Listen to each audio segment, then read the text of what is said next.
We will be asking the questions, Grape. It's another White Boy podcast. What they're gonna do this time? Just repeat everything everyone else says. We might as well be commentating. As well as what we said last time. Oh, we're gonna go for a repeat. Not just a little repeat, but a full repeat. Reggae. Only gonna say the same sheet over and over and over and over and over again. Can't work with this guy anymore. Can you imagine? Like, that's it, we're done. Like, that contract's over. We're tearing all of this up. Can't be having You fuck my outrageously hot wife. How dare you fuck my outrageously hot wife? I'm so sorry, Ali. I didn't realise she was your wife. Oh, she's attractive. Here I am. She sleeps with all my friends. And she only makes me pay. She makes me buy all the drinks and then sleeps with all my friends. Who is that person again? I forget. That sleeps with all my friends. See you later. Bye, Charles. Bye, housemate Charles. That's a break of the fourth wall, isn't it? Like, sort of, bye, housemate Charles. See you later, Charles. Hopefully we'll see you one day in front of the camera. We're both wearing shorts today. It's because it's hot. It is hot as I want to see my lovely white balls. legs. I think your legs are sexy. I'm as sexy as yours. I'm really... They have well, some CrossFit legs. Oh, God. Some serious CrossFit legs. Oh, don't. What's been going on, Ed? What's been going on in my world this week? Oh, God. What's since the last one? Because we didn't take that much of a hiatus, but we've taken a little bit more of a hiatus than we thought we would take, I think. I just swear. because life gets in the way. Isn't it nearly 3 weeks? It must be because, like... To our listeners, it's only been a week in their time, but yeah, for us, it's been sort of a bit more like 3 weeks. What have I done? I don't know. Coming in today, like breaking the fourth wall a little bit, I am really, really, really hacked off today. Just in general, but like that's a whole separate thing. But I can kind of explain. No, not just work, like sort of little things. You know, like sort of when you wake up and you haven't had much sleep because it's like really, really hot. Okay, and that's been going on for the past couple of days. Like you said, little CrossFit boy over here in his little rugby shirt trying to represent. Like literally after this week, I've had to put the weights down for a little bit because I'm about this close to injuring myself. So it's like I'm now grotty as well because I haven't had my exercise. How do you know that you're close to injury? Is it because of the lack of sleep, or you mean there's something going on with your... there is a minor injury already? No, I've been caning it too hard. I've been doing like 7 to 8 workouts a week. And you know when you're just like, that's too much for your body to actually recover from. So Tito mentioned to me today. She was like, don't go to the gym this morning because I know that if you go to the gym, you're going to injure yourself because you've been like this before. Then you get an injury. Then you're sad for like 6 months because you can't work out properly. But for me, it was like, couldn't work out this morning, went to the gym, had a crap time, worked out really, really hard throughout this week. I'm having to cool it down a little bit. Unfortunately, this isn't something I'm like necessarily annoyed with, but it just adds a little bit more stress to my life. Like, you know how you came and lived with us for a little bit? Well, this lovely studio that we are currently in was being tarted up. My brother has come to stay because he's getting his flat redone. Yeah, because he's getting all of his floors redone. So him and his girlfriend are in with us this week, which it is nice, but it's just like having another 2 people around the house. Sometimes and I've unfortunately brought this on us, so there's a little bit more stress in the house at the moment. I did a competition over the weekend. I have just been like going flat at it with gym. Then I did D&D for the second time ever. DM'd for a D&D session with some mates, brought them over. So that was just a bit stressful because I had no time to sort that out. I've just been doing chores ever since producer Chris's wedding, which we have now had, the special event. Congratulations on the wedding. Congratulations, producer Chris.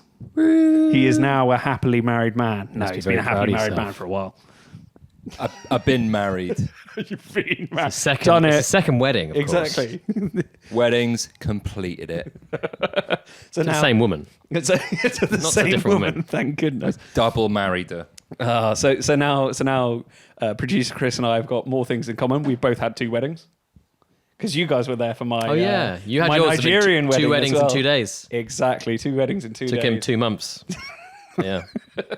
Just got around to the first one, and then was like, right, we're going to leave some breathing space. We're going to allow people to relax, and then bam, straight in for the second one. Yeah. But that was amazing. We can probably talk about that a bit more later. But we had the fun big wedding out in España, which was exciting.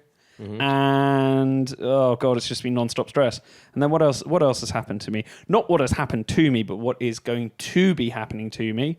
I've got my birthday in a couple of weeks' time. So that's exciting. And actually, funnily enough, not to out them or anything, my grandparents sent me a very sweet note today. to say, oh my God, happy birthday. Like, hope you're so well. And I was saying this to Tito in the car because we had to go and do some chores this evening.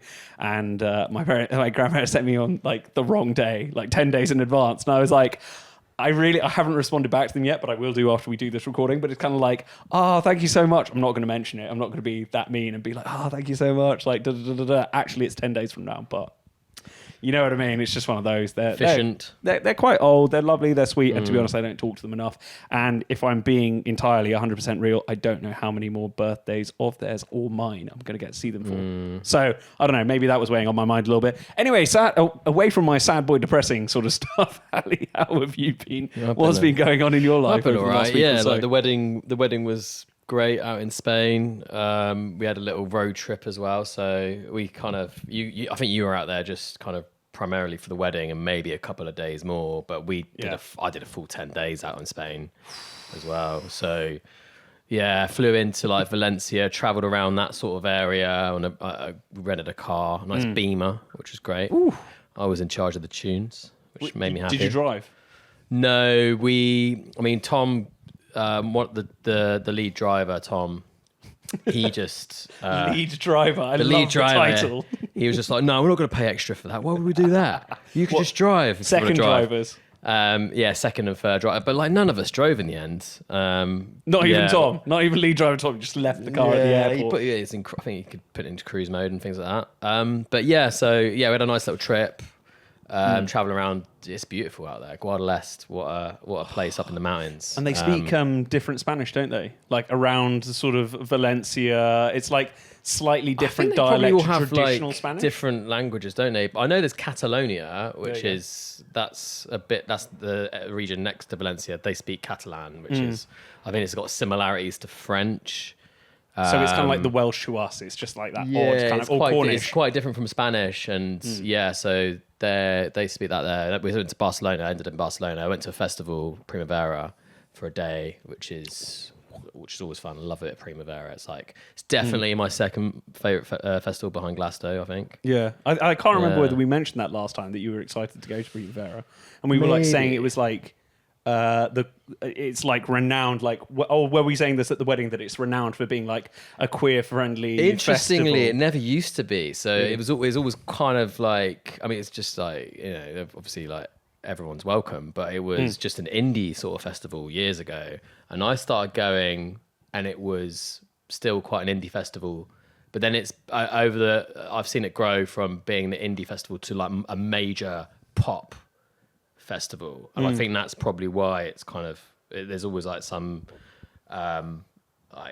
this year it's Sabrina Carpenter, Charlie XCX, and Chapel Roan. So everyone wanted to see those three who are really popular in the gay community. So yeah, and that's what was that? It was quality. It's such a lovely vibe. Yeah, it's changed a lot, but yeah, I love it. Were you guys on there for the night for Chapel Roan? Was that the night we were? We didn't see Chapel Roan. I think we saw you know? Nicola Cruz. Yeah. I don't really know Chapel Roan, to be honest. I'm sure you probably would have heard some of her songs. I know, like like Charles knows her really well. Like personally? But like, yeah, I think we went to see Nicola Cruz or someone. But LCD Sound System, they were amazing. They're always good. They're like the highlight of the night, I'd say. Yeah. And that was the thing. You guys had been, because you done the wedding. You then stuck around for the next kind of day or two. The thing is, and then you headed so boozy. Like we didn't even realize well, on the last day, we were just like, we've had 10 days of drinking. And like, I was like, no, we haven't. That's amazing. We definitely had at least one night off. And then Charles was like, no, we had one night where we had about 6 pints. That was your night off. That was our night off. So that's mental, isn't it? We were literally probably drinking like between like 5 and 10 pints every night on average. And that's big just on nights. the night. And like also, wedding probably had a load more. And thank you very much, producer Chris, for all the booze and the alcohol and your lovely wedding, which was fun. You're welcome. There was some dude kept on like getting me tequilas, a Mexican guy, and he was just like, "Oh, can I get you a tequila?" Like it was him getting me the tequilas. Pink tequila or regular tequila? regular tequila. I The hate tequila. The pink stuff started going round. The bartender saw me. He held up the bottle of pink and he went, "See?" And I went, "See?" And he goes, "See?" And then he pulled my head back and started pouring it from the bottle into my mouth. Oh, that's tequila rosé, isn't it? Yeah. Oh, Maybe he okay. really wanted you. Maybe that was the sort of like, because he's doing Better not, because he laybacks. did it to my wife too. Oh, did he? Ah, Maybe you wanted know- both of you. Did you remember what I tried to convince your wife a vodka luge was? No. I tried to convince your wife that I bet it's inappropriate. it is inappropriate, unfortunately. Fucking That a vodka luge is where you instead of using like the ice luges and stuff like that, is where you pour it down someone's back and you sip it out of their butt. Oh, I'll be honest, I thought that's what it was. Yeah, but Back shot. usually, oh no, sorry, that was a back shot. That was it. I said that's what a back shot was. you sip it out of their butts. No, but you've got the meat and muscle down your spine, and then you've got the track. Well, you know what I mean, like the muscles either side of your spine, and then you've got that nice little like sort of groove that comes all the way down. And I said that a back shot was when you take the whatever spirit it is and drink it out of the bottom of I their think it's just spine going sort to of go thing. everywhere. You won't And then she probably get believed me, barely and any she of was it. like saying, "Hey, everyone who wants back shots." I'm troubled. Why were you talking to my wife about back shots? Don't know, but it was only when I heard. Unfortunately, it was only when I heard that she hadn't understood. She didn't know what a back shot was. You into back That I then, I think everyone stopped her pretty.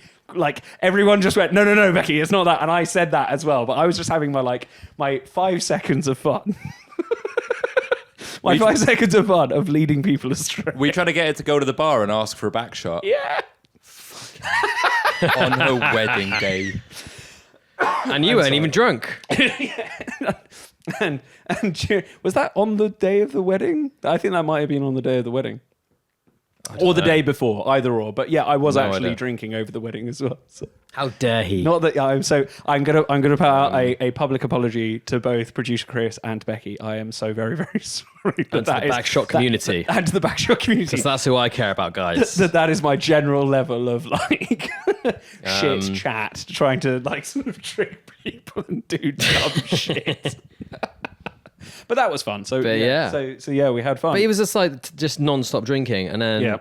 as soon as that ends, I came back on the Tuesday, and when Charles said we did just 10 days of drinking, you didn't even realise. And it's like, shit, I've got a fucking stag do this weekend. So I had a stag do the weekend just gone. So I was just not looking forward to that at all, because it's just like, my liver needs a break, man. Was it wholesome though, or was it like No, it wasn't. staggy? It was not wholesome at all. I mean, we held off. So luckily, like they had a tennis court. And so like, we straight away got there. We're like, let's get the tennis in before it gets silly, because it's going to be like non-stop drinking. Oh We're not shit! gonna You guys play. actually played tennis as So well. we played tennis like when we first got there for like an hour, which Yeah. was really good fun actually. Quite funny because we're all very shit. And then we just got on the booze, and Dan, like one of the guys, set up the decks, like brought his decks up from Ipswich, and yeah, we were just like, we found this. There's such a beautiful house actually. This like little, it's basically like a mini manor. It's owned by like the Duchess of Rutland or somewhere like that. Yeah. And she got this. Who's basically married to the Duke of Rutland or wherever it is. Divorced him, and then he's got this lovely house. And it was beautiful, and like it had this like nice cocktail room with all this like taxidermy everywhere, just like bloody like elks and like. So was it set zebras out everywhere. like a country? Was it still? Did it feel like one of those traditional like sort of stag venues, or did it actually feel like sort of a country house that they are just now letting sort of stags into? No, I think they spend time there. So they have apparently, speaking to like the cleaners, they have like these super rich multi-millionaire billionaires fly in, because this is old English gentry that hasn't lost their money in the Great Depression. This is like, they're still part of the super club of super rich people, and they come in on their helicopters in this. They have, I don't know, hundreds of acres or hectares or whatever of like land where they all go shooting basically. And it is beautiful. Release the poor people. And yeah, it's really weird. You go in this house and it's like pictures of them everywhere, like paintings of these like this modern like Duchess. What, like the Like- painting of the king? You know, that red Yeah, painting it's of like proper King narcissistic. Charles, where it's just like, It's just bruh, bruh, bruh. and then like bloody oiks like us on the stag do have to sleep. I had to sleep with Sam. There's like double beds everywhere. No one, I had to no, sleep no, with no, Sam. No one forced you to. You did that of your own volition. No, there was You enough just had beds. to- I thought like the stag do guys were like, yeah, there's enough beds. Don't worry, guys. Yeah, there's enough double beds for like 2 people. And yeah, and then, but there was like a shooting room. You couldn't get into the shooting room. They had like their own like Did they have spirit guns and stuff in alcohol there? room. Yeah, Ah, so it's like proper like they have shooting like events every couple of months. Yeah, that makes sense. Why they love that. But yeah, it was amazing. Really nice. Yeah, set up the decks in this cocktail bar room, and just like mix the night away. And then next day, pub crawl. It was really fun. But I need to not drink as much. I need to have find 2 or 3 weeks where I just have a circuit breaker. Do you know what I mean? Wow. Okay. And, I can't. And also, then next week. Glasgow, yeah. Yeah. So that's yeah, just, in for so the. like I'm gonna in for the this big one. weekend. To be fair, I'm gonna like just hang out with my mum and just like not drink. That's incredibly wholesome. And then next week get on to Glasgow and not do the full 5 days, just do Thursday till. Are you? Is that the first time when you haven't like sort of gone the full distance? I think Gone, I've done it Wednesday? before. I think I've done Thursday before, but yeah, everyone wants to get there on a Wednesday these days and get there. Like everyone, like by Wednesday when it's evening, live. it's like it's so busy. There's nothing going on, but it's just so busy. But isn't that half the fun of Glastonbury? It's like you're just there with other people, and if the Yeah. weather holds like it is currently at the moment, where we're in the heat wave part of the year, and it's going to be super hot. If that holds through next week, I mean, obviously people are going to get wear sunscreen, do all the rest of that, drink enough water, try and be safe. But at the same time, it's like it's so much fun on that Wednesday when you're like, cool, there aren't really any acts to see. So if you want to go out and have a drink, you're kind of just like milling around the campsite, maybe meeting people if you can, and just like having a bit of a Yeah. chat and a bit of a laugh, finding out who's around you, finding out what's new on the stages. And Yeah, that is that. I mean, I kind of use the Thursday for that because, like, usually, like, you come from London and it's like you're traveling until because it's so busy. You don't get in there till like 3-4 o'clock, and then you're setting up your camp, and then it's like 6. You go and find some of your mates. So you don't really get around the festival too much. And then before you know it, it's dark, and they've got the fireworks on. Yeah. They've got a few things on and stuff. But yeah, I think it is better. It's great to go on the Wednesday, but I just can't do it because I just want to drink for an extra day. Because I just know I'll be silly. I'll probably have like 10 pints again. Yeah. Whereas I can save that to the Thursday. And then you'll be looking at your supply of like camp drinks and being like, shit. Of I camp put drinks. like a huge, great big dent in that. And then you've got to go like, because what are festival pints like nowadays? Because I haven't been to a festival. No, in a like little bit. Glasgow's like reasonable, isn't What, it? £7? It's like London prices, isn't it? So And then £7.50. then there's also this ale tent in the park, which is a good hack, and that's always like £6 or £6.50 a pint.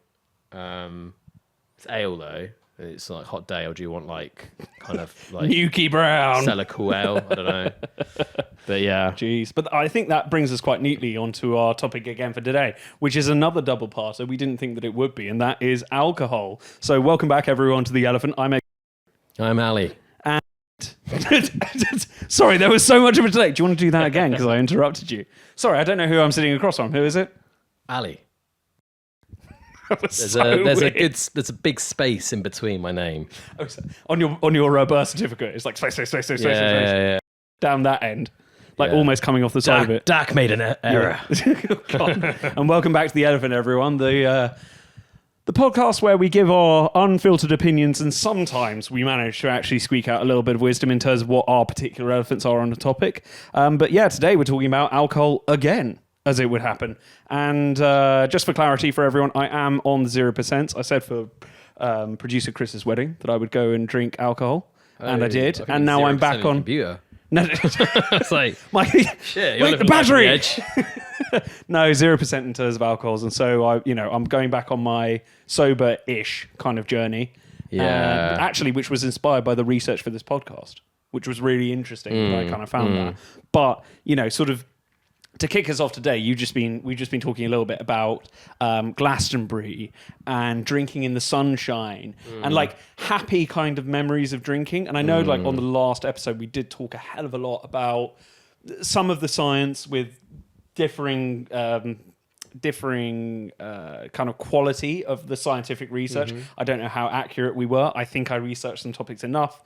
But this week, I kind of wanted to kick us off a little bit, and this quite neatly dovetails into it, of talking about the benefits of alcohol. Because last time we dicked on it a little bit, I said, I'm now convinced about going alcohol-free. Having listened to some more sober podcasts and other research, it's kind of brought me back in to go, well, actually, no, what are the sort of the benefits of alcohol? Because we talked a lot about, sort of childhood drinking, maybe problematic drinking, memory loss, going out, bad dates that we've had, all these sorts of things. But I thought I'd ask a question of you, Ali.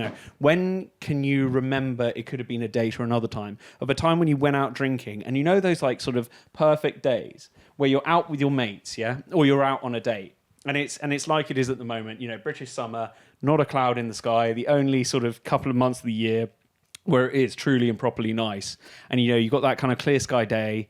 You're out with your mates or whoever else, and you're having like either pints in a pub garden, or it may have been something like you've been skiing, or whatever else it happened to be in Spain when we were for producers, and you know what I mean. And you're just out in the sunshine, you're having a nice time. There's some nice beats going on, like sort of around you, and you're just having a great day. I don't know. I'd say like it happens every month or so. I kind of go to the pub.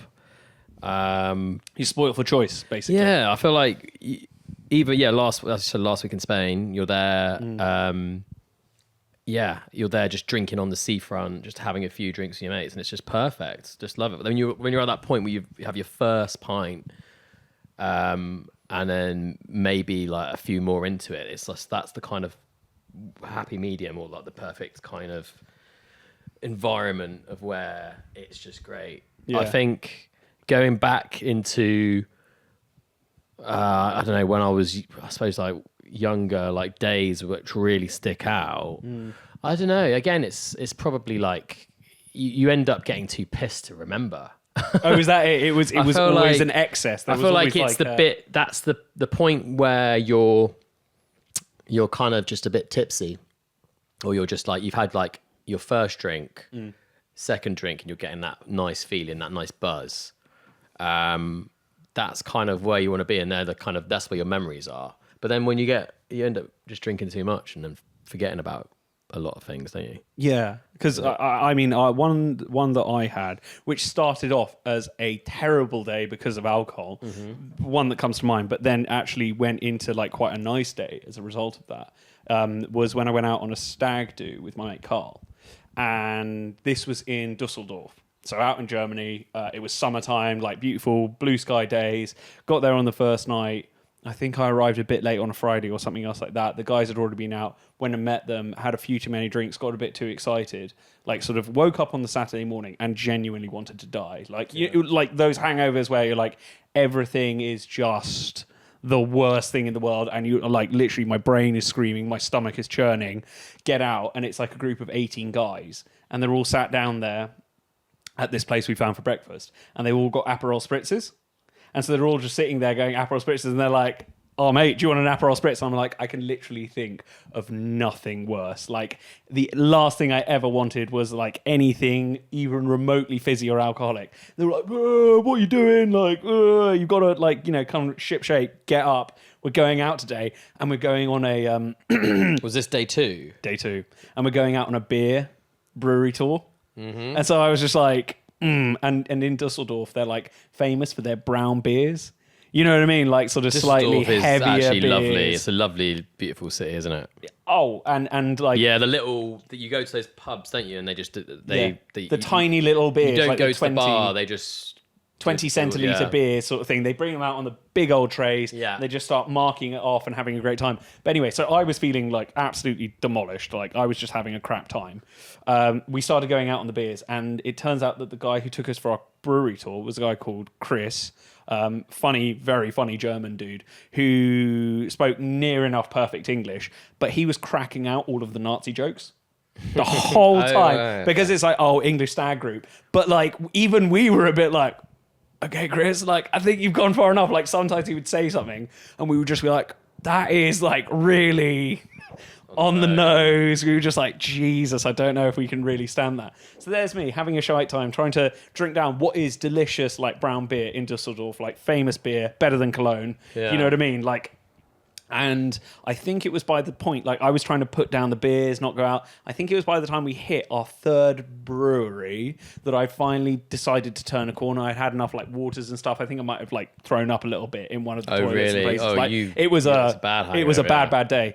And then like I can't remember when it was, but then we finished up our tour, and he took us to this lovely little schnapps like sort of shop, which was right next to the river. And like Chris had been an absolute gem like all day. He'd been so lovely to us and so good. And even though I was like dying that whole time, and then funnily enough, had one of these little bottles of schnapps. And I don't know if you've ever had them. They're like double shot, like small little bottle.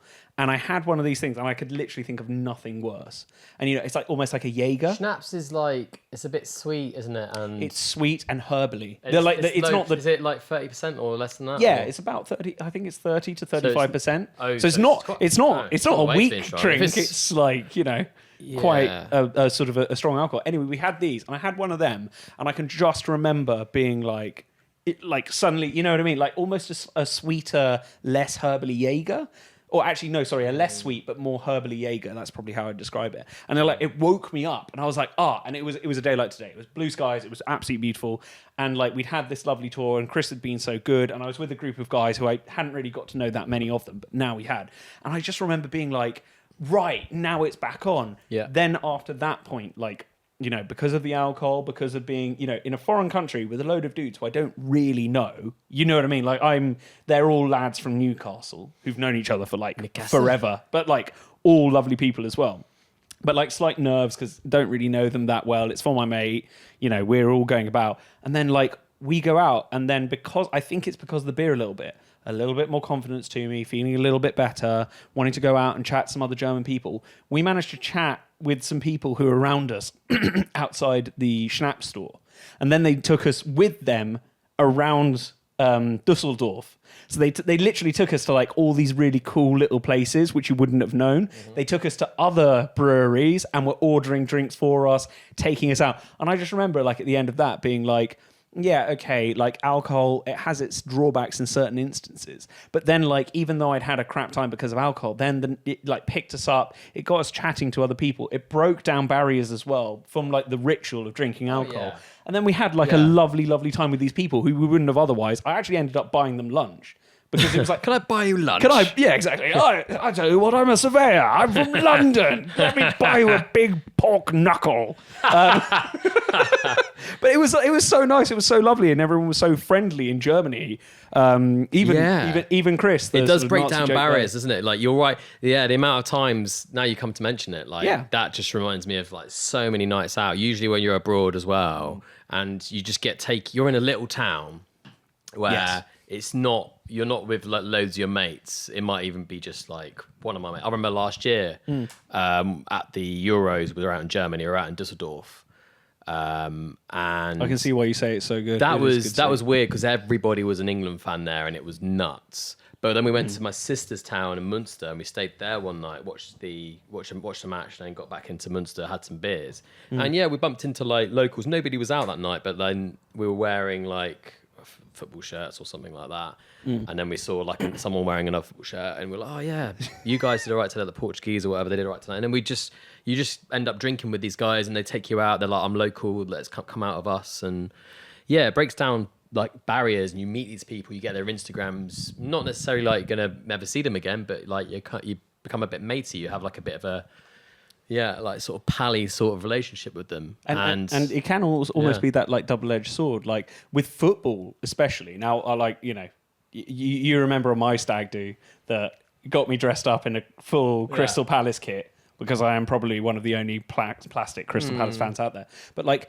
I think sporting events and football particularly get such a bad rap because of alcohol. You know what I mean? Like no beer in the stands, no like and a bit of aggression, too much testosterone, and like there's going to be problems. But yes, But I don't think you can necessarily fully put that down to alcohol itself. Okay, it can exacerbate in some situations, but also when you think about like the World Cups and stuff like that, you've got all these people from all these different countries descending into a place, and then suddenly, actually, the vast majority of the fans, and okay, less so in the 80s, but more so nowadays, people are so fucking friendly. Like everyone is so friendly. Everyone just wants to like have fun and get along with each other. Obviously, there are always going to be those people who are going to cause trouble, do dumb shit. But I find like sort of, it's much more like sort of the alcohol can bring people together who wouldn't otherwise, they might stay a bit away from each other. You're both drinking. The good thing about alcohol is the extra confidence that you get, I suppose, which I don't know how much confidence you gain, but like everyone feels a bit more kind of up for it, don't they? Yeah. And I suppose then you're like in a bar, like you're never going to do that in a coffee shop, are you? Can you imagine? Yeah. You're all sat there before a sports fixture, and you're all going in just like a coffee to wake up a bit, and someone's like, "Hey, double shot espresso!" And you're like, "What the fuck are you doing?" Yeah. But I'd say no, that is the beauty. And then like so many times like that, like every time like that, you're going to get chatting to somebody who's just probably at Glastonbury next week. Make some new friends. And like, because from what I've been listening to on some other podcasts, is like some people going, oh yeah, but you don't have as many deep connections from alcohol. And I think that's not necessarily true, because would you have had that conversation with that person in the first place? Obviously, if you're like 10 pints deep and you're trying to make deep, meaningful connections with people that isn't like taking the Glastonbury example, taking someone back to your tent and trying to, have a shag. I don't know. It depends on you, Ali. Depends on you whether you can hit any deep, meaningful connections at those points. Nobody I wants find I a lack stinky generally. Glasto man, and oh god. On top of no one has. Do people really do that? I don't think. I think it's quite rare. Sorry, my dear. Would you like a wet wipe? I've only seen that at like really dirty little festivals, like Reading Festival. Hey, or don't say that Reading Festival. Or like like festival. young, where you're like, where it's just full of like youngers, basically, as opposed to. Is that? Is that? Yeah, I think that's when that happens. Like students that do that, don't they? Like young adults do that. Do we do that? People? I don't know. Yeah, exactly. Has anyone? Is it just me who's not doing this? Yeah, exactly. Looking at people and going, "I'm so sorry. I haven't showered in at least 12 hours here, and I've been out dancing all day. I can't do this. Yeah. I can't do this at all." But that brings me onto like my next question. So, as I was saying, like moderation is kind of a lot. If you're going like with anything, if you're doing anything to extremes, like me with my working out, it's not going to go so well for you. So can you rank your like top 5 favorite amounts of drink to have? Be that like pints, you know what I mean? Yeah. So like if you're rating like 20 pints. Yeah. Okay. That's number 1, because then I can't remember my feelings and it just shuts me. Lights out, and I don't have to remember the demons. I mean, the thing is, you want to keep drinking, you don't want the night to end, but yeah. I think you want it where you remember, you gain those memories, and you can have that sort of buzz and meet people, and like I would say 5 or 6 pints. But then, and then also, what number 1? I don't know. I think a very hydrated sort of 4 or 5 pints is quite nice. But it depends what's on the next day, doesn't it? But what's a hydrating pint to you as well? Because like you're having a bit of water in between, or maybe you've had some wine, you have a nice meal, you've got some water there, and do you know what I really love though when we're talking about hydrating pints is either Jew Bowls or those, what are they called? Not the slightly radler beers. What are they called? Stiegel? Yeah. Stiegel Radlers. If you've had those, they're like 500ml cans. I was drinking a lot of Radlets last week. Yeah. And they're like tasty, delicious, a bit different. Actually, you can't get pissed on Radlets, I don't think, because it's like the amount, it's like 2%, and the amount you have to drink, it's just impossible. It just, your body just... But that's what I like about it. You can have a bit, and then you switch in maybe a Jubal or another like flavored beer or something else. Yeah. Something that's like about a 4%. They need to do more of that over here. It's like they've got like non-alkies, no Radlets, and then they've got beers. Yeah. They don't have like Radlets. They don't need that in between, because it's a great little... So we saying at the top of your list, you're like 5 or 6 pints. When you hit that kind of like... As amount to drink... 5 pints. I would say like the ideal like scenario would be wine and then maybe a couple pints afterwards. Oh, you're mixing as well. So you're like 1 glass of wine, 5 pints. like nice meal, two glasses of wine, then 2 pints afterwards, and that's perfect. Like glass of wine, 2 pints. Maybe like with some non-alkies in between. So like that's equivalent to 5 pints, isn't it? Really, basically. Yeah. Fair enough. And then that not, you're not going to feel like shit the next day. Yeah. You're going to be able to get up to do a bike ride. If it's a Saturday, you get to do a bike ride or whatever. And it's just like the whole kind of losing control, not knowing when to stop. That's my problem. When the fun stops. The bum pops. What? What was that? I don't know. The bum pops. Have you not heard? When the fun stops. The fun stops. It's about gambling. It's not about drinking. okay. But anyway, I'm just forever interested in hearing whatever's going to come out of your mouth next. Right. So at the top we've got a meal, 1 glass of wine, 2 pints ish. How about number 2? What's like the second best amount of alcohol to have in your system? Come on, mate. We're going to go through this. We're gonna make it down. I would say the next best is a full day of drinking. Ooh. Like I'm talking Yeah. easing into it with your radlets and your beers. A full session. And then in summer, 3 o'clock, you're in Altea, you're on the seafront, and then Beautiful. you're having a few drinks, and then you've got some event, you've got some food, you've got a nice meal to go to. Yep. You do the same again, but then you keep on drinking. And you Oh, have, right, so it you has have to a be over a great long time. old night. Yeah, I wouldn't go smash like 10 pints just like that. Can't do that. I'm not. My stomach won't allow it. My acid reflux would just kick in. But Chuck in a couple of Rennies. I can't open my gullet. Yeah. But I'd say, that would be quite nice. Full day, or like Glasgow, full day of drinking. Oh. They are great. It is great. Brilliant. Yeah. Could not In the agree more. sun. Number 3. Yep. would be. I'm never a morning drinker, so that would be like very low. Free drinks would be just like like night out. Night out drinks is number 3. Yeah. Because that is going for a big night out, pre-drinks, getting pissed afterwards. 4th is just having. I'd say 7 pints for that, maybe then. 7 pints? it'll be like 9 or 10 pints. 9 maybe. or 10, but all right. I don't know. fair Like enough. We'll say 10. It's a normal. We'll say 10 so for like the argument's full sake. day of drinking would be like Yeah. 12, 13 pints. But you've staggered it over time. This is But really bad for you. Yeah. Don't tell our But then doctors. like that, I would say like, I don't know. I'm just an alcoholic, man. This is making me realise I'm a massive booze hound. But you're not that much of an alcoholic. Is just 1 or 2 pints. The 'Cause actual 1 or that's 2. frustrating. That when you go to the pub, you just have a pint. That's just frustrating. No drinker really likes that because they get a bit like frustrated. That's what you do on a Wednesday, and then you're watching the football, and you need to wake up the next day and have a good day at work. Yep. That's 4th, and then 5th, the worst one is bloody drinking in the morning and shit. Oh, I can't be arsed with that. It's I like just- it. I like it how you put it. I need to like ease morning into my drinking. day and not drink straight away. And a lot of people just want to they go to like festivals at 12 o'clock, 1 o'clock, and they're like, pre-drinks at mine for 10. Yeah, 11. actually, to be fair, I It's like- cannot think of anything. No, I don't want to much go to a worse. festival at 12. I want to go there at 3, 4 o'clock.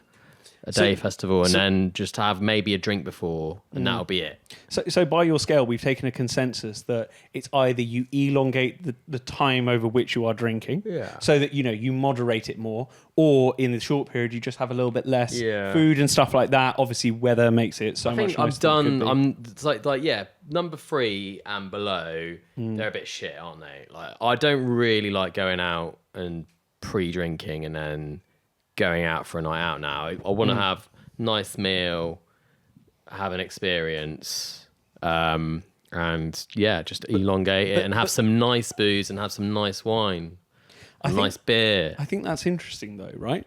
Because what you're describing is you're saying now. So you're inferring that, previously you would have been like, there was a time where obviously you just go out, drink, right? Yeah. And like trying to link back like the benefits of alcohol at your younger self.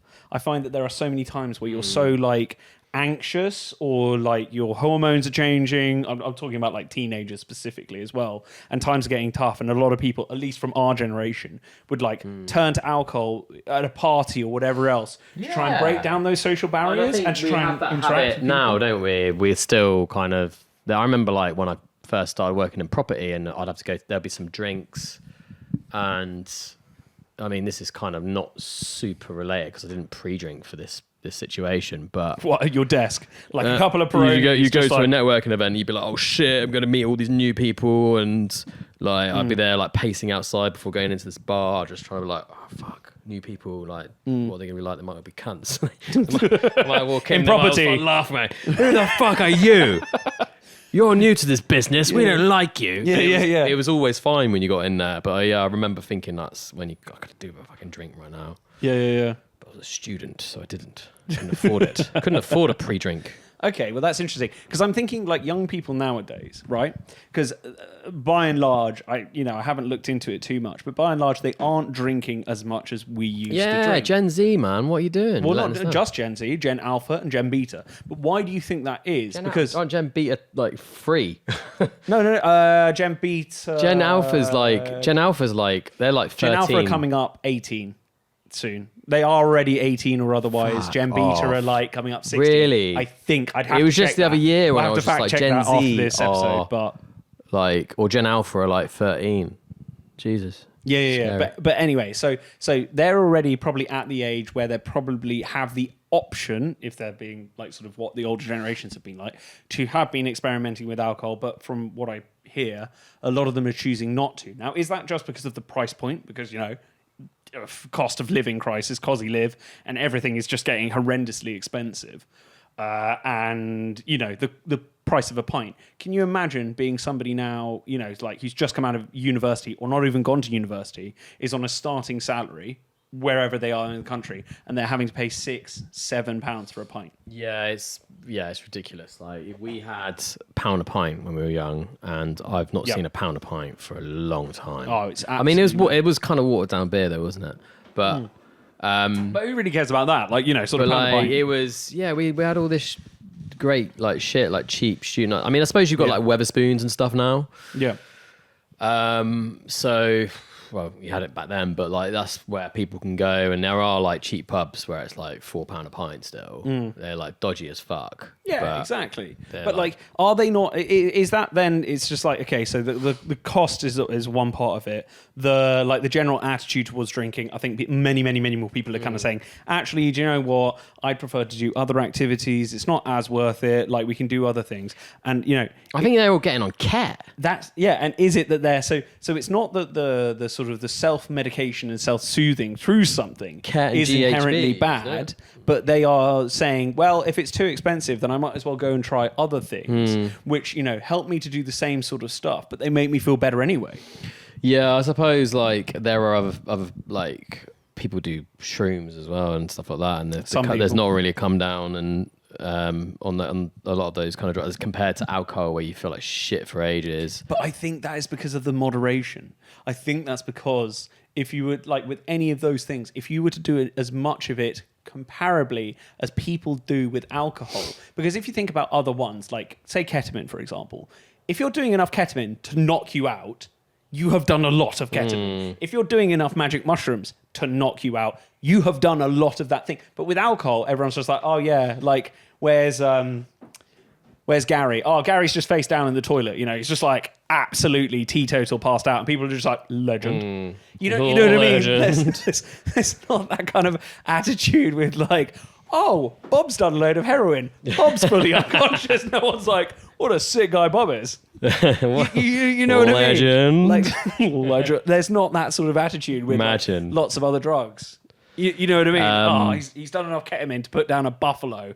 And he's still grinding on, swaying on his feet. You'd be like, nah, not good. Yeah, it's I think you're damn right. It's the thing is with booze, it's like it's two pints, isn't it? Or maybe 3 for some, until you're basically gonna feel a little bit like shit the next day. Yeah. Your sleep's not gonna be great. You're gonna be just But I mean, that's us now because we're no longer young people and we have been drinking for a long time. I feel like it's been the same. Like I was going to ask you about this. How's your hangovers changed? Because my hangovers are exactly the same. I feel like, Dropped I've off got a cliff. more of a sleeping pattern, say, as opposed to when I was like 21, when I was a student. So maybe it gets to me a bit more now because I have to wake up, go to work the next day.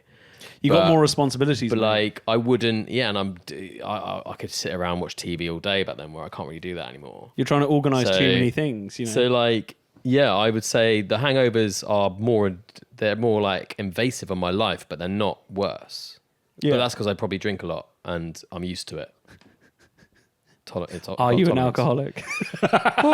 Of course. I would consider myself, a functioning alcoholic, but a functioning alcoholic that's in a bit of control, got a bit of a handle on it, not drinking every night, getting pissed. Fair. I'm just drinking at the weekends, and it's social. It's not. And isn't that interesting thing how we associate, obviously when anything like this, you turn it into going off on your own and drinking on your own away from other people. You no longer have that excuse of being like, oh, well, it's just a drink. It's like, you start hiding it in sort of a shame way away from other people. It's like Shame. Then, da-ding, bring back Game of Thrones, like, shame. It's really not good when you go down that route. But on the flip side, going back to the positives of alcohol as well, even when when either you're younger or you're not as confident in a situation, I think there is that sort of you're given that grace, right? You turn up to a night out with people you don't know and you're really nervous, right? And you're going like, shit, fuck, I don't know what I'm going to do. Like all these people, some of them might be really, really hot. If you're like you, Ali, they are definitely hot. You're like, I'm only going to be going out with worldies here. So that's a given, but you might be nervous on the inside. You look cool and calm and collected on the outside, but you're feeling a bit nervous on the inside. And then you have those drinks and you maybe get a bit boisterous, maybe do a little bit of this. And then, like, you start saying some things, and maybe people are like, oh, okay, don't know, or anything else. So you're trying to be on that funnier side of funny, and people aren't vibing with you, right? I think there aren't many other things that you can do where alcohol gives you that somewhat of an out, where you can go, oh, sorry, I was just really drunk last night. Or, oh, sorry, that was just, you know what I mean? I just went a little bit too much on this. And it kind of gives you a bit more of a pass. Like, most people are willing to kind of forgive that. In a sense, a lot of people will be like, a couple strikes. I can't. Yeah, exactly. They'll give you a couple strikes. More so than if you were like me, completely sober on a night out, like I did with my mates the other week, and just sort of espousing. Yeah, I think it's a bit unreasonable if someone just falls out with you when you've been a bit drunk. To be honest, I think it depends what you've done, but there like everything, there are limits, but it gives you a little bit more. You get like a couple strikes, and you can just have a go at them and then get over it. That's what I would say. Exactly. Unless it's like get it out and then get over it. Unless you got your dick out, in which case it's like, ooh, don't do that. Do not do that. Do not see where that little road takes you down. Yeah. As you're told you I can't work with this guy anymore. Just at the table, pissing against the bar. Oh god! But I'm just trying to, like those are like sort of the vast majority of the positives that I can think about alcohol. So like obviously social situations, moderation, having a good time, unlocking the capacity to speak to other people and doing a lot of things. Becoming a great dancer. Becoming a phenomenal dancer as a result of using alcohol. But I really wanted to sort of talk about my elephant, sort of about alcohol in that case. And to be honest, my elephant with alcohol, right, is that all of the problem stuff which people assume and sort of put onto alcohol could just as easily be put onto any other drug or any other antisocial behavior. It just so happens to be that the best one of choice is alcohol. And I don't think that it is necessarily the alcohol's fault for like these sort of either antisocial behaviors or otherwise. I think that the alcohol is more of a symptom of our own issues, which we haven't tried to resolve on our own, or like, buzzword at the moment, trauma. So like, yeah, it's a coping mechanism sort of thing. It's a self-medication, it's a self-soothing. Yeah. It's like, when people feel that they either cannot gel with a certain group of people or cannot go out and be social or otherwise, we would all love to be that person who is unbelievably confident and so comfortable in their own skin that they will do that at any opportunity. And alcohol, if they choose to use alcohol, it's because they actually enjoy having it, rather than it's something where they need to go and get blackout drunk around other people and act up like I very much would do, you know what I mean? Like act the fool, be stupid, be silly, be the loudest person in the room. But I think that also that is a thing which gets easier with time. going back to the point of like younger people, much, much harder for them. If you're young and you don't really know your place in the world, your hormones are, sort of playing havoc on you. You haven't sort of figured out what you want to do, who you want to be. You've got loads and loads of questions. And then you're given this thing which allows you to kind of somewhat put a dampener on all of the, whatever problems that you may have or whatever traumas, and kind of shut them out for a bit and allow you to go out and socialize with other people in a way that could be constructive and healthy and actually building new bonds. I think that could be good. But on the flip side, where you have too much of this unresolved problems or trauma or your own stuff that you are bringing into these situations, alcohol could just as easily heighten all of those problems that you're having and really send you into a downward spiral. So it's always back to that kind of moderation side of it, that like we all have our own problems. And, some people have more problems than other people. It's just, unfortunately, the luck of the draw. And that's not anybody's fault. It's just who we are and the lives that we've had and the opportunities that we had up till so far. So, like, all of this sort of, this kind of opinion at the moment of it being like alcohol is the problem. I think it's more like, no, people not being able to deal with their problems is the problem. And we just kind of inflict that upon other people with alcohol. But it is, like, for the majority of us, life is not easy. Life is fucking hard work at the best of times. And I can see why so many people would decide to say, hey, maybe alcohol isn't for me, or hey, maybe this or maybe that, because then they're not going to put that, like, sort of dampener, go out and do some silly stuff. But at the same time, it is just as useful as getting people out of their shell. There are things in moderation. You look at what they put into some medications that they give to kids and stuff like that. Like, these are really serious drugs that they are giving to people to, like, level moods and make people better. But there are always a circumstance where it is more of a benefit than a detriment for someone. So that's my kind of elephant. It's like, don't shit on alcohol, shit on your problems and try and resolve those. And get some therapy. And get some therapy. Could not say to people enough, go and get some fucking therapy and make yourself feel better. That is definitely what I'd say about alcohol. Yeah, I've made some benefits. I definitely need some therapy, and I've made a few phone calls in the last week, so I need to get that sorted. It's just expensive, isn't it? But and sometimes alcohol's cheaper. Alcohol is cheaper, but if you think that, like 7 or 8 pints, like call it 10 pints, as soon as you get to 20 pints, then you may as well get some therapy. Call it 10 pints. So sacrifice maybe a night out every month and then go to therapy instead. And then you can have the best of both worlds, because then you can go talk to a professional about it, or if you need it, more often, sacrifice a night out a week or whatever it might be to go and get do that it on help a Friday night to solve your problems. Yeah, exactly. Do it. Go speak to your therapist on your Friday night and then ask her out for drinks afterwards. Later, Ed. Yeah, exactly. No, I'm going to go speak to my therapist. I'm going to ask her out. Or him, depending on which way. It is Pride Month. Exactly. It is Pride Month. Do whichever you want to do. I love your little elephant speeches. They're the highlight of the show. Little monologues. The peak of the show. Okay, so we've talked about our topic today. So do you want to have another go with the alcohol quiz? The alcohol quiz. It's called the cocktail challenge. Well, whatever. We're renaming it this time, and it is the alcohol quiz. So, because unfortunately you did beat... We could either do the same game as last time and rematch, or I can be a gracious loser and we could... You two against each other with another game I've just come up with. Producer Chris, is he a gracious loser or is he not? What do the people want? Is this red meat to the masses? What are we having? I bow down to you, my liege. For oh, knowing God. More about cocktails. The pressure is on. I tell you what. I fluked to win last time. Yeah. Completely fluked to win. I tell you what, we'll put the little blue book down because, somebody might get angry that I'm saying their recipes to everybody else. And we'll go with Producer Chris's game. I'm well up for being asked some questions here. Yeah, you need to have a go playing one of these games. Got to have a go. You've been putting them together every week. Ahead of time, unlike me, who just did it now. Ahead of time. You can't win if you don't play. That's life. Let's do it. What's this one? What's the premise? Well, it's nothing terribly exciting, but I'll tell you the name of a drink, either a spirit or a cocktail, and you have to say which country that is the national drink of. Ooh, I like with this one. some bonus points thrown in randomly. Yeah. Okay. And then I'll tell you a fact about that drink. Ooh, do like drinks. I reckon right, I could be onto a strong one. Starting off easy with sangria. Spain. Point each. That. All right, we'll go point each on that one. Yes, Ali. Yes, I got a point. So can you tell us a little bit more about sangria? Sangria is named after the Spanish word for blood, which is sangre. So they're all vampires, basically. Nice. They're all vampires. They're all blood-sucking vampires. Next one is bourbon, not to be confused with bourbon, which is America. obviously a biscuit. Tennessee. Oh, is it Tennessee? America. I went Texas, but yeah. Ed gets that.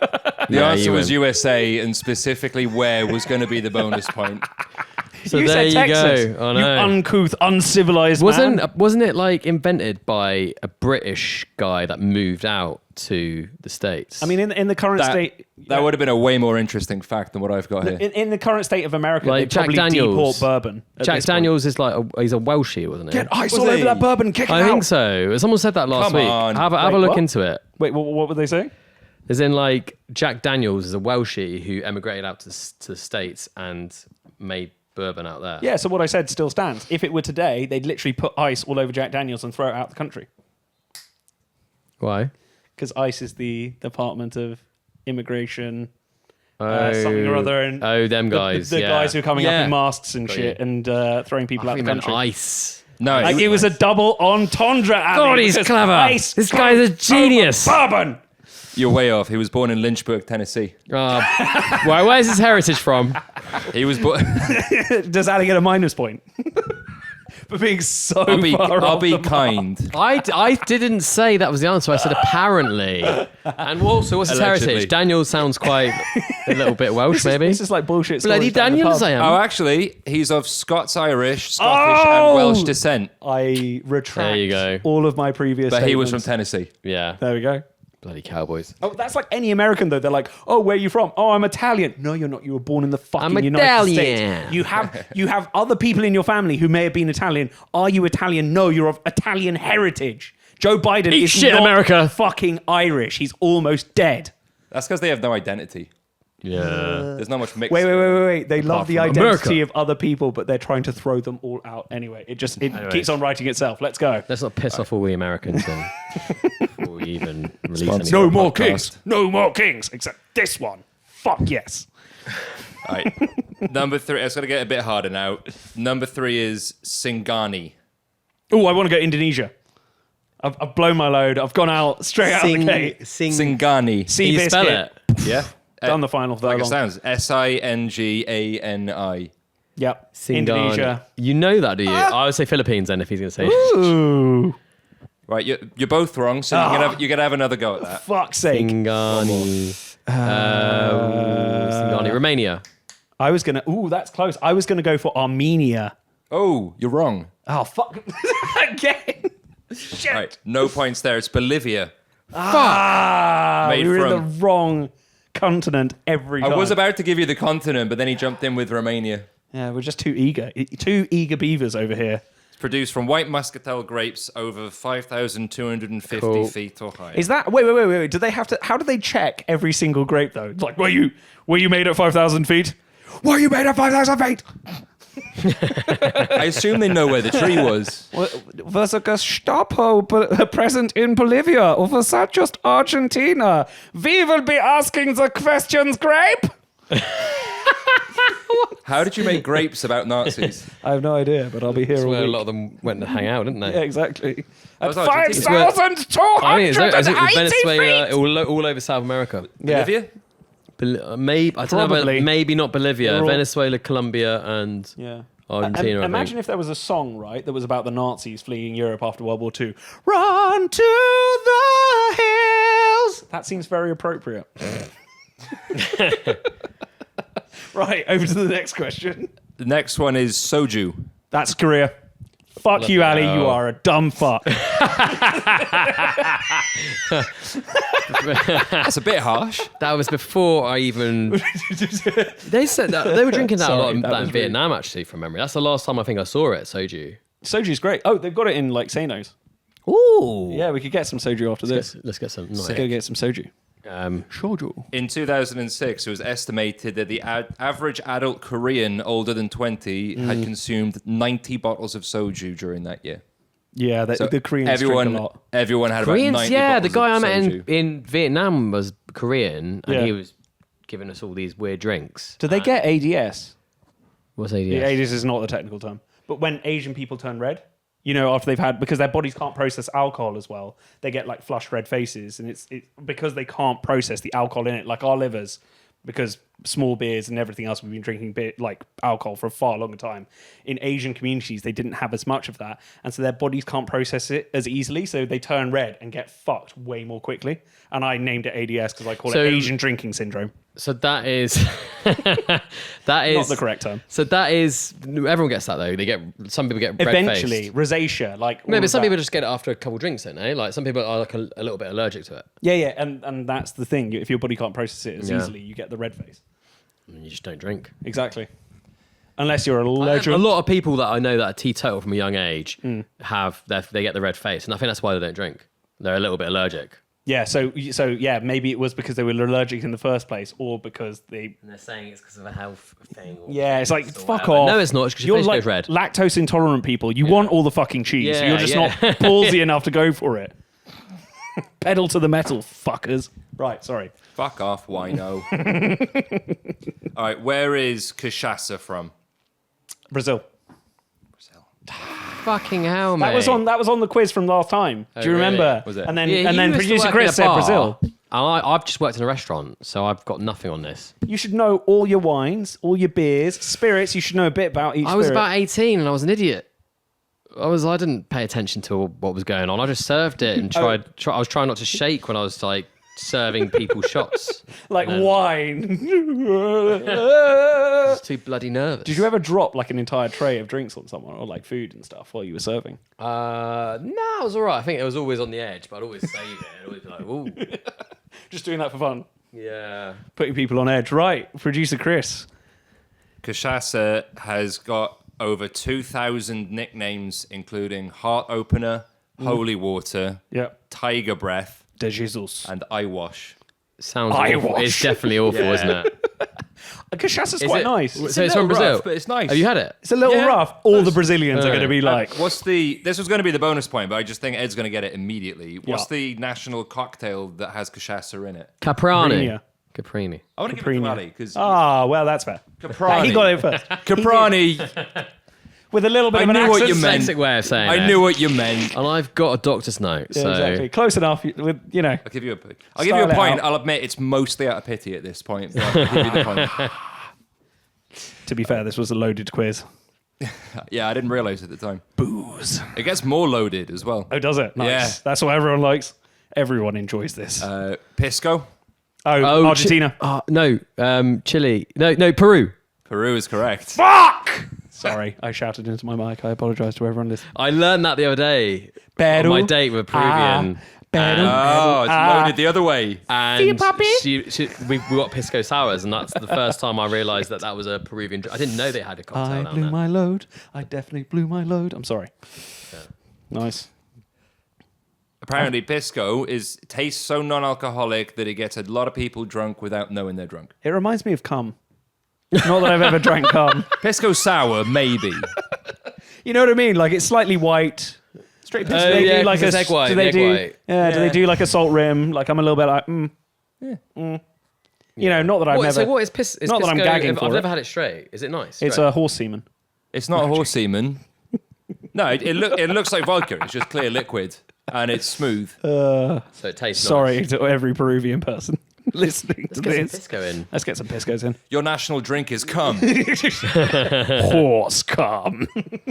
Fucking hell. This is why I usually do the quizzes because otherwise I'm a liability on the answers. Yeah, if you can't answer questions without insulting entire nations. I'm so sorry. Right. All right, next one. I didn't know this, but Caesar, Caesar. How is it spelled? like Caesar, like Julius Caesar, just Caesar. Does that mean it's Italian or? I'm going to go for Portuguese. You saying Italian? Yeah. No, it's Canadian. Fuck. Okay. What? The national drink of Canada isn't maple syrup. Fuck off.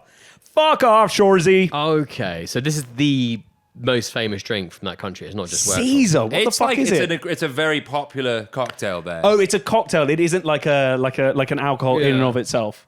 They're similar to a Bloody Mary, but Yeah. made with clam juice. Ugh. Oh, that's an aphrodisiac. I know. Is that oysters? Oysters. Sorry, I'm getting that wrong. Not all shellfish are equal, apparently. Not all shellfish are equal. I don't eat oysters anymore. I got really sick.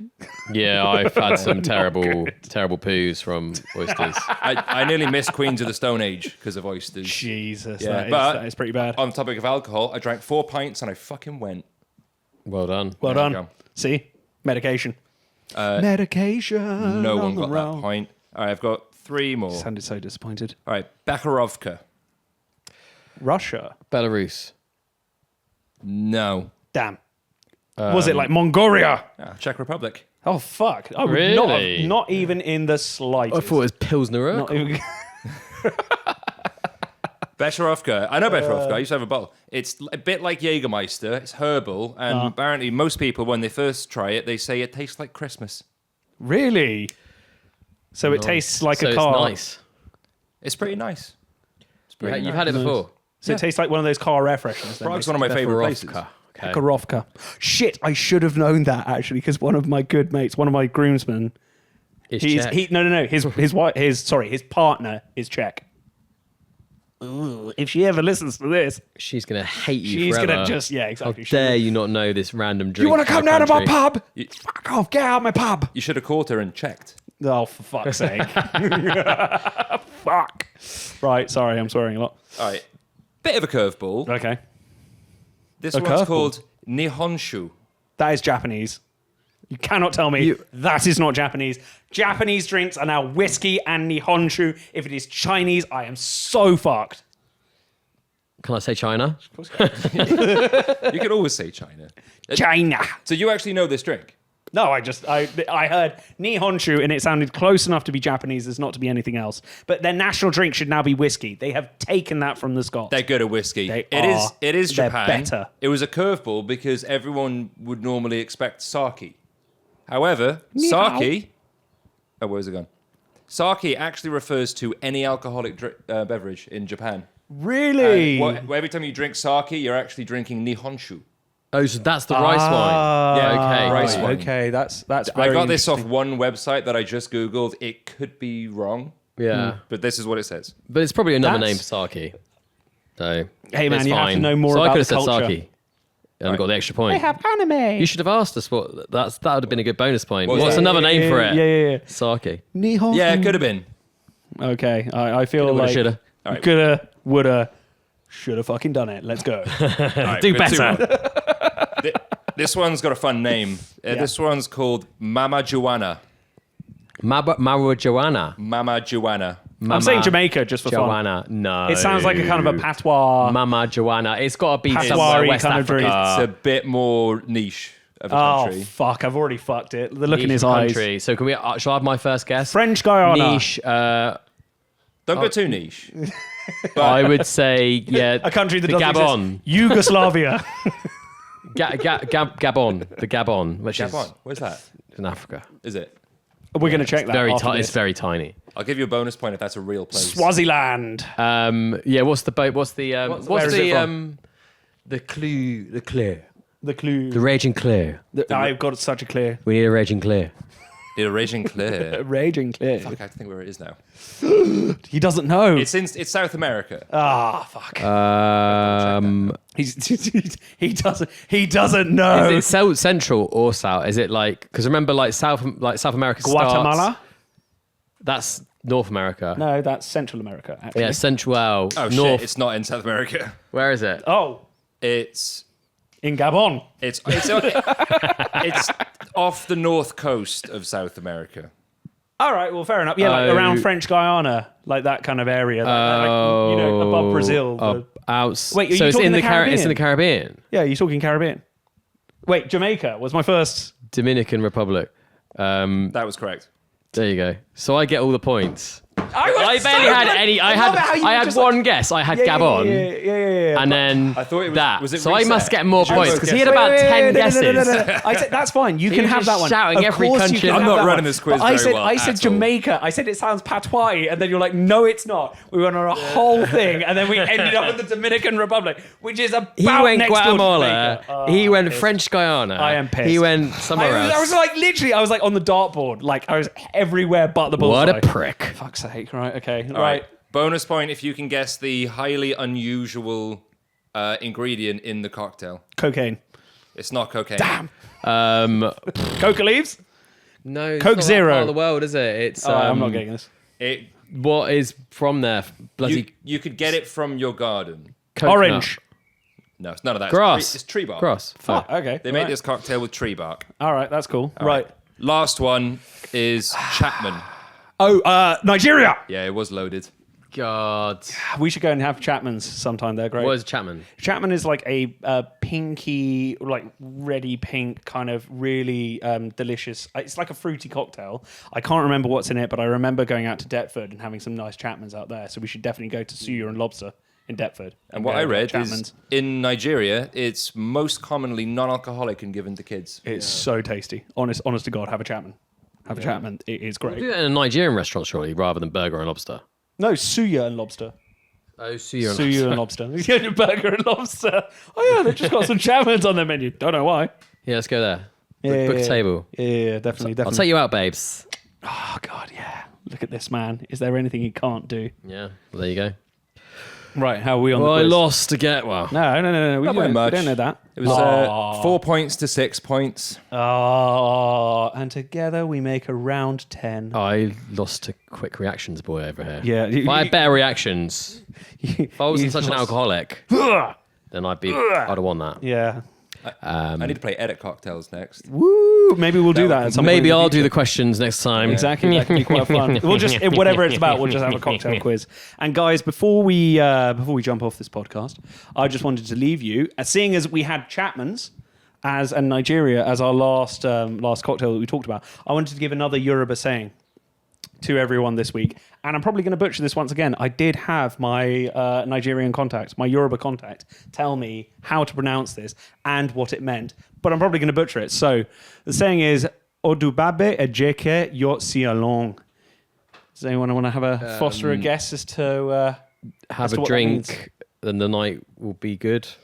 I don't know. Odubabe ejeke yotsialong. Go on, It Chris. means- You're Oh, more Chris, do you wanna poetic- have a guess? Poetic than me.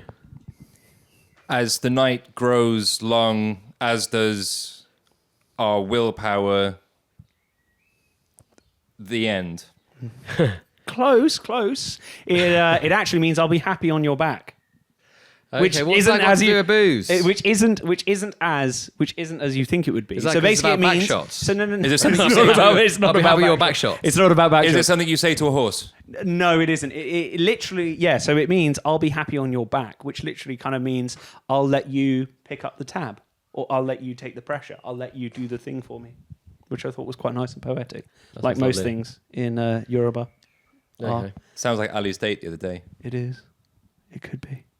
Which one? Honestly, I don't know which date. I've not been on a date for a while. Oh no, I did. I've had a date in Barcelona when I was out there. Did you? Had a day in Oh, shit, Barcelona. you're going to have to tell me more about that. But thank you after very the much. podcast. Yeah, exactly. After the podcast, on the other side. But thank you very much, everyone, for listening. And we'll catch you next time. Yeah, I've got sweaty feet. See you, puppy.